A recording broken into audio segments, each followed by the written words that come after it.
So just from the second shot alone, I feel like this was murder. And not to sound cold-hearted or anything, because this was definitely a dark, unhealthy situation. I do think the court got this case right.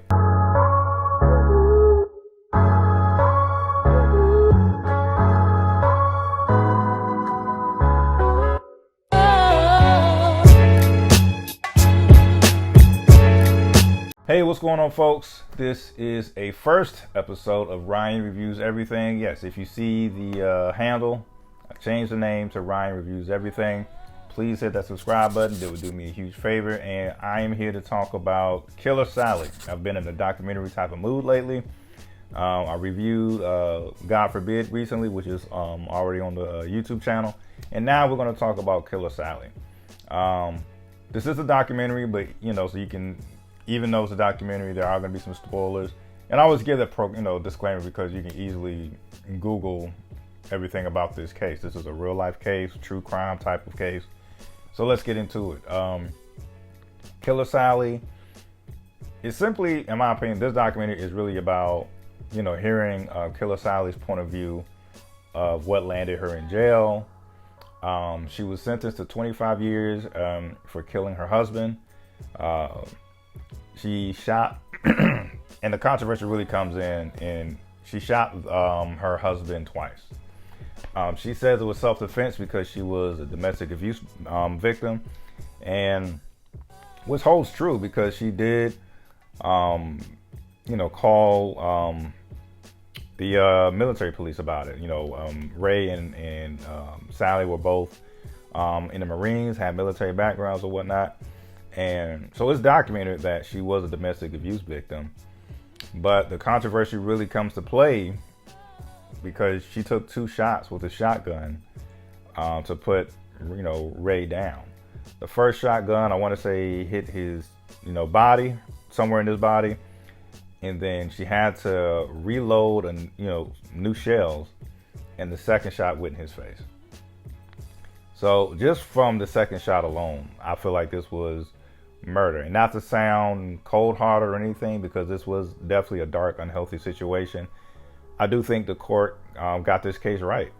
If it's one shot and then you're like, oh my God, what did I do? I'm rolling. But to shoot somebody in the body and then reload, and then that second shot goes into the face, I feel like that kind of turns into, I guess, a crime of passion or murder, really.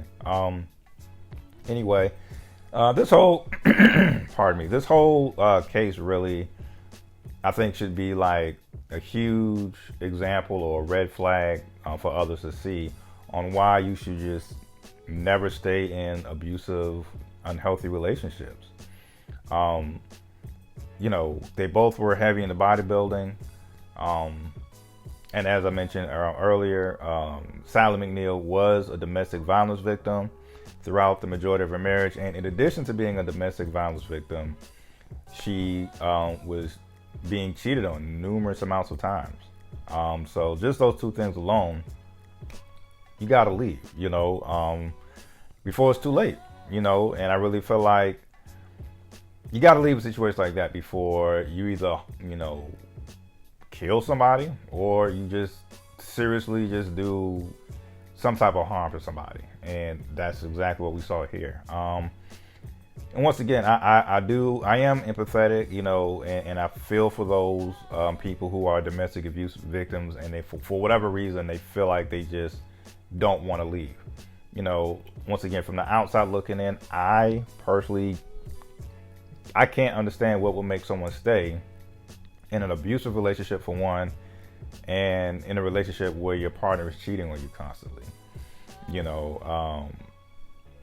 Like, I guess, just speculating, I'm sure it's maybe you want to stay just in order for the image of being a family.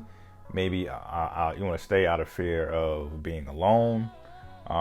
Who knows? Or I know some people personally who have stayed in unhealthy relationships simply because they invested too much damn time. It's like, nah, man, I've been with this person 5-6 years. I'm not going to leave this person so the next person can reap the benefits, whatever the case is. I personally think if you're in a toxic, unhealthy, dangerous relationship, fear of being alone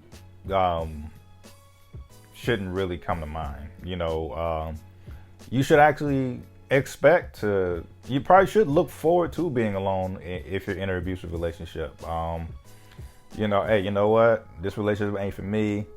I'm gonna take a step back and I'm gonna just focus on myself for a while, because me getting beat on every night and this person cheating on me, that's really not the move for me. I just think that should be the case. Now, and granted, I noticed, the murder took place in 1995, and who knows, some domestic abuse victims, do stay in a relationship just simply out of fear. This person, maybe I'm fearful that this person could find me and kill me if I leave them, or whatever the case is. So I'm not sure, like I said, in 1995, I was 12 years old. I'm not sure if there was any type of domestic violence, shelters for women or any type of helpline. I'm not sure. So if you're staying out of fear back in the 90s, who knows what type of resources, was available for somebody back then. And once again, not to really get too deep into it, but I feel like the true definition of an apology is changed behavior. So, granted, I do feel like if a man is putting his hands on you the first time, I personally think you should leave. But if you decide to stay and that person apologizes and they hitting you a second or third time, you should leave, because it's like, you apologize for hitting me, but once again, I'm not seeing the change in your behavior, so it's not really an apology. Therefore, you should get you and your kids out, find somewhere safe to go. But, as I mentioned, that's really the main controversy of this documentary. Was it self-defense or was it murder? And there were also some factors leading up to this. Like I said, not only was she a domestic abuse victim, not only was she being cheated on, the night Ray McNeil was murdered, and this is a huge man, if you see in the photos, this is a huge man. But anyway, the night Ray McNeil was murdered, it was on Valentine's Day, and he was with this other woman that he claimed to love instead of Sally. Sally knew who this other woman was. Sally was, it's documented that she called this other woman several times, threatening her to stay away from Ray. And once again, I never understood bringing heat to the other person and not your partner. But so, I feel like all of that, was just pent up anger that she released by giving Ray 2 shots with a shotgun, one in the body and once again, one in the face. This documentary is very well done. Not only do they interview Sally, they do interview her kids, which ultimately suffered in this thing. Like, these kids lost 2 parents over this. One was murdered and the other went to jail for 25 years. And so they interview these, the children of Sally McNeil, who are all grown up, of course. You get the point of view from Ray McNeil's closest friends, and you get the point of view from the lawyers who took the case on, and a few other people like Sally's friends. Like, the way you had so many people give their input in this documentary, I thought was very well done. So there's definitely enough talking heads in this documentary for you to form your own opinion. And once again, this is a spoiler alert, so what I'm about to say next, kind of just, defeats the whole purpose of watching the whole documentary. But for those who did see it, of course, you see that, Sally does end up getting out of jail, and she gets remarried. She was released out of jail, I want to say sometime in 2020, and I think maybe within the next year she was married to another man. And I hope things are happy for her. I hope there's more of a happily ever after for Sally after everything she's went through. But once again, not to sound cold-hearted, I do think the court got the case right in this particular example. So, love it or hate it, folks. That's just my review. Peace.